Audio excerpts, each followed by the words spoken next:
Obama-Castro meeting. When historic seems apt, words like historic are often overused by politicians wanting to lend extra importance to events in which they are involved.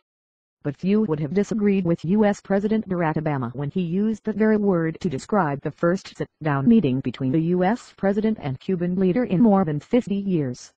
The meeting in a small nondescript room in the Atlapa Conference Center in Panama City on the margins of the Summit of the Americas did not look historic.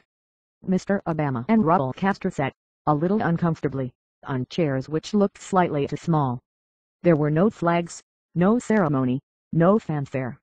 Just a table with some flowers and a lamp standing between the two leaders, who have up until now been separated by 5 decades of animosity. Harking back, President Castro is not one to dismiss the past easily. In his speech at the summit, he in fact reeled off a long list of grievances, recounting several attempts by the U.S. to overthrow and destabilize the communist government in Cuba. President Obama also stressed repeatedly that differences between the two countries remained, and were likely to persist in the future. But just 5 months ago hardly anyone would have billed the Summit of the Americas as a place where a rapprochement between Cuba and the U.S. would become so visible. In fact, the Panama Summit looked set to be one of confrontation.